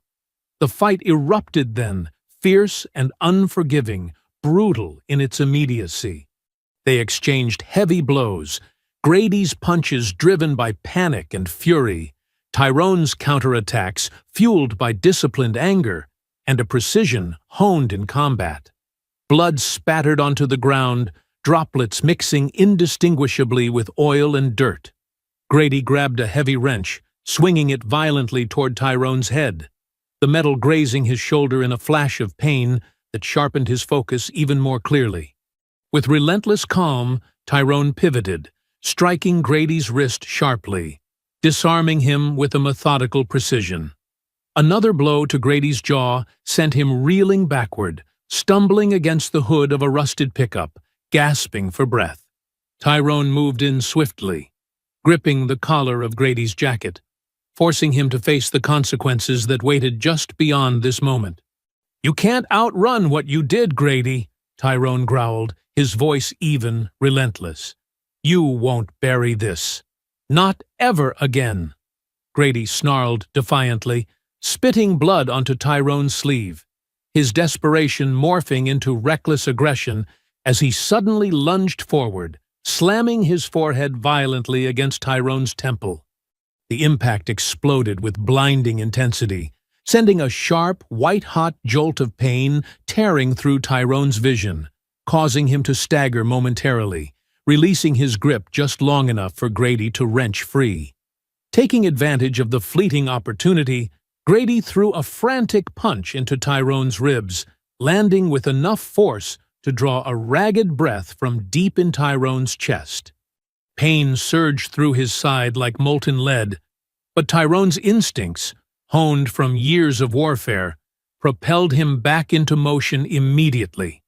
He turned fluidly, delivering a hard elbow strike to Grady's throat, forcing him backward, choking and gasping, eyes wide with sudden panic. But Grady was cornered and desperate, his instincts reverting to raw survival, adrenaline pushing him past rationality. Snatching up a length of rusted chain from the cluttered workbench nearby, he swung it wildly, the heavy links whipping through the air, slicing brutally across Tyrone's forearm, tearing fabric and flesh in a sudden burst of crimson. Tyrone recoiled briefly, the sensation searing and jagged, yet it only heightened his resolve, pulling him further into the zone of controlled rage. Ignoring the sting, Tyrone advanced again, his movement precise and lethal, dodging the chain as Grady swung again, the metal missing by mere inches, crashing into the side of an abandoned vehicle with a deafening clang. Tyrone closed the distance, grasping Grady's wrist with calculated force and twisting sharply until the chain fell from Grady's grip, clattering uselessly onto the oily ground. Grady roared in frustrated agony, lunging again, tackling Tyrone into the metal shelving stacked haphazardly with greasy engine parts. They collapsed together, bodies tangled, wrestling fiercely amid the debris of broken tools and twisted metal. Grady reached desperately for a nearby screwdriver, his fingers wrapping around the handle, thrusting it upward toward Tyrone's chest in a vicious, final effort to kill. Tyrone reacted instantly, blocking Grady's wrist inches from his heart, muscles straining with the sheer exertion of resisting Grady's frenzied strength. Locked in a brutal, trembling stalemate, Tyrone summoned every ounce of his strength and training, driving his knee upward sharply into Grady's exposed ribs. The audible crack echoed through the yard, and Grady gasped sharply, his grip faltering, allowing Tyrone to force the screwdriver away. With his opponent momentarily weakened, Tyrone pushed off the debris-strewn floor, hauling Grady upright and driving him forward relentlessly into the hard edge of a metal workbench. The impact shook the bench violently, scattering bolts and nails across the ground. Grady groaned in pain, yet still fought blindly, grabbing for Tyrone's throat in a last, feeble attempt to choke out his victory. Tyrone countered instantly, twisting Grady's wrist painfully, causing Grady to yell hoarsely as his hand went limp. Without pause, Tyrone landed a series of precise, punishing blows to Grady's face, each strike calculated, relentless, until Grady's eyes grew glassy, his legs weakening beneath him. Blood flowed freely down Grady's face, mixing with sweat, dripping onto his shirt as he swayed unsteadily. Tyrone finally gripped Grady's collar again, pulling him close, his voice harsh and unwavering. "This isn't just about me, Grady," he said sharply, eyes blazing with fierce intensity. "This is for every person you ever terrorized, every life you tried to ruin. You'll never outrun their voices. They're coming for you, even if it's through me." Grady's defiant glare flickered with uncertainty and finally crumbled entirely as the sounds of approaching sirens filled the mechanic's yard, the wail growing louder and closer with each passing moment. Tyrone held Grady firmly, watching as flashing red and blue lights cascaded through the chain-link fencing, flooding the scene with stark, unforgiving illumination. Moss was first through the gate, his expression stern yet deeply satisfied, his eyes briefly meeting Tyrone's with understanding forged through shared struggle. Uniformed officers followed closely, weapons drawn but held steadily, their movements swift and decisive as they surrounded Grady, cuffing him securely, reading his rights with mechanical precision. Kenya appeared just behind Moss, a determined expression etched onto her face, holding the documents she had painstakingly prepared, each page secured and accounted for. She watched closely, knowing too well how easily justice could slip away into darkness. She had prepared for this moment, ensuring every piece of evidence would hold firm against pressure or corruption. Tyrone stepped back slowly, watching as Grady was pulled roughly to his feet and led toward the waiting squad cars. The sirens gradually faded into silence, but the weight of what had just occurred lingered heavy and profound, pressing down upon them all. Tyrone exhaled slowly, the adrenaline fading now, replaced by a quiet, resilient resolve. As Grady was driven away, Kenya approached Tyrone quietly, her voice steady, but carrying the emotion of personal triumph and relief. "He won't walk away from this," she assured, looking directly into Tyrone's eyes. "I made sure every report, every detail, every single word sticks. No one can erase this, not anymore." Tyrone nodded slowly, acknowledging her words with quiet respect. Moss joined them, his expression somber, thoughtful. The lines of his face deepened by years of frustration and restraint finally breaking through. "It's taken too long," Moss murmured quietly, his voice thick with unspoken regrets. "Years of watching this city drown in fear, knowing men like him were protected, hidden in plain sight. But tonight, we finally broke that chain." Kenya laid a gentle hand on Moss's shoulder, understanding passing silently between them. "And we'll keep breaking it until there's nothing left to hide behind," she promised firmly. The mechanic's yard slowly emptied, leaving only the quiet whispers of what had happened there, the echoes of a confrontation years in the making. Tyrone stood with Moss and Kenya for a long moment, their silence no longer one of helpless waiting, but of measured certainty. A promise that justice was not just a hope. It was finally a reality taking form, tightening steadily around those who thought themselves beyond reach. The courthouse steps had never borne the weight of so many truths unveiled at once. Weeks had passed since the final raid, but the shockwaves it unleashed continued to ripple across every corner of the city. A city once ruled from the shadows was now being forced into the light, one name at a time. The news coverage hadn't slowed. If anything, it had gained momentum, swelling with each indictment, each unsealed affidavit, each testimony that traced the gang's influence like a rot through the walls of public trust. People no longer looked at the city's leadership with passive familiarity. They looked with suspicion, with awakened scrutiny, and most of all, with memory. They remembered the silence after each murder, the lack of answers after each eviction, the endless excuses after every lost son, brother, or neighbor. Now, the silence had cracked. Grady and Mick were the first to go down. Their charges ranged from drug trafficking to aggravated assault, extortion, attempted murder, and conspiracy to commit domestic terrorism. The evidence Kenya secured, paired with Tyrone's groundwork and the surveillance Moss had built over years of quiet resistance, formed an unbreakable chain. There would be no plea deals, no last-minute favors. The court froze every asset linked to the shell businesses they operated, seized their vehicles, and demolished the warehouse within days of the verdicts being announced. Cal, though slower to fall, eventually met the same fate. His lawyers fought with venom, calling the charges politically motivated, even daring to cast him as a victim. But the city wasn't listening anymore. They had heard his voice on the leaked calls, mocking the pain of his victims.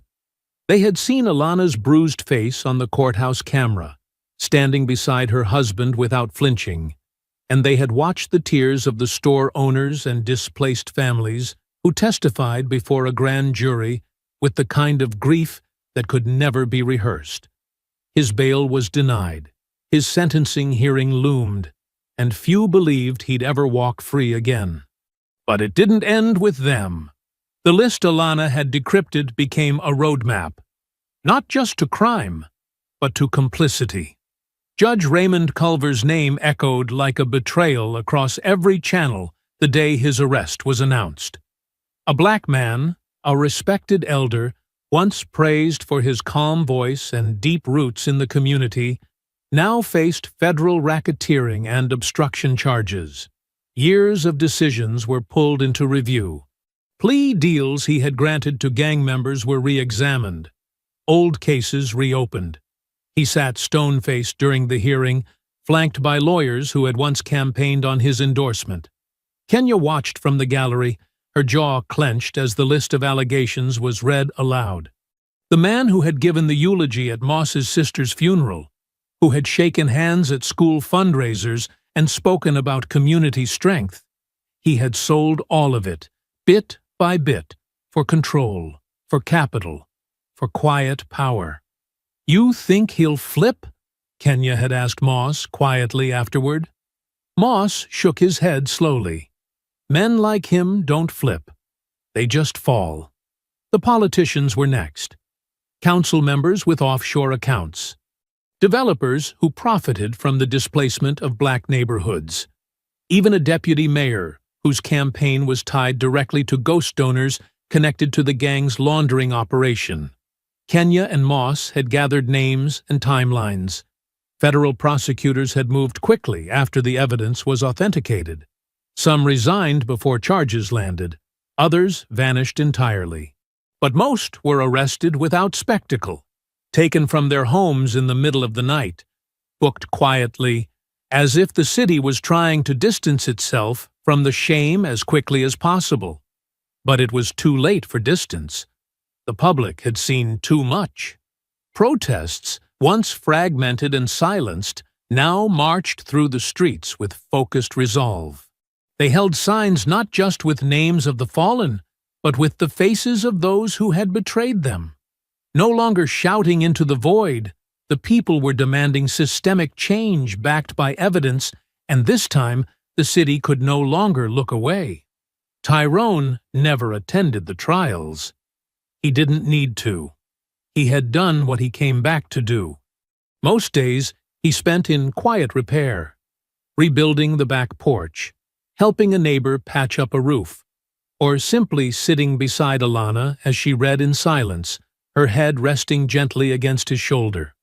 They didn't talk about the baby often, but the pain had settled into something less jagged, something that lived between them, not as a wound, but as a quiet, sacred bond. The memorial in their yard remained untouched. The folded blanket never moved, the soil beneath it freshly turned once every month. Kenya kept working cases. She wasn't done. If anything, this had shown her how deep the roots went, how many others needed justice. She carried her cousin's memory into every interrogation room, every court filing. Moss was at her side through all of it, quieter now, but resolved. He had waited years for this storm to break. Now that it had, he wasn't letting the sun go down on it too soon. One evening, Alana stood by the window, watching the sun set behind the distant skyline. Tyrone approached from behind, placing a gentle hand on her back, and for a long moment, they just stood there in silence, breathing in the stillness. "I'm not angry anymore," she said, her voice soft but clear. Tyrone nodded. "Neither am I." It didn't mean they had forgotten. It meant they had survived. And the city, for the first time in years, finally looked ready to remember. The morning air was cool but still, the kind of quiet that didn't demand words. Dew clung to the grass in soft beads, catching the early light in scattered fragments. Tyrone and Alana stood side by side before the small memorial stone, its edges worn smooth from the touch of time and rain. The blanket she had laid weeks ago remained folded at its base, undisturbed.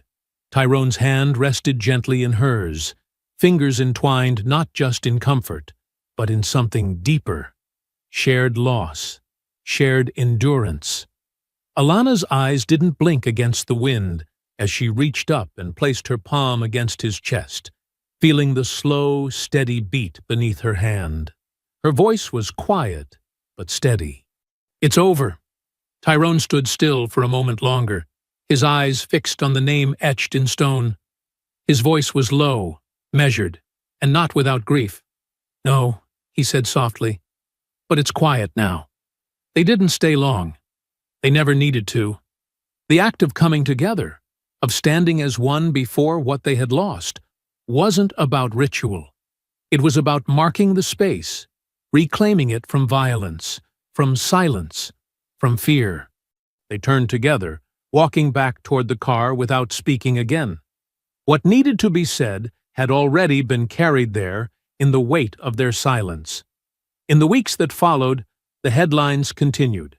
Kenya Rollins, after years of going unheard, was promoted to lead the newly formed anti-corruption task force, her name spoken now with respect instead of resistance. Moss submitted his retirement papers not long after, choosing peace while he could still enjoy it. He left with no press conference, no speech, just a box of files and a look in his eyes that said he had given enough. Cal, Mick, and Grady all faced federal indictments. Their mugshots flashed across news tickers, stripped of swagger and menace. Judge Raymond Culver was indicted last, his fall the most symbolic, the most bitter. He pled not guilty. No one believed him. The city didn't heal overnight. No streets were renamed, no grand statues erected. But the fear that had once crept beneath every interaction had started to crack. Meetings filled, petitions circulated, eyes stayed open. And slowly, block by block, the town began to shift. Not fixed, but exposed. And that, for now, was enough. I hope you enjoyed that story. Please share it with your friends and subscribe so that you do not miss out on the next one. In the meantime, I have handpicked 2 stories for you that I think you will enjoy. Have a great day.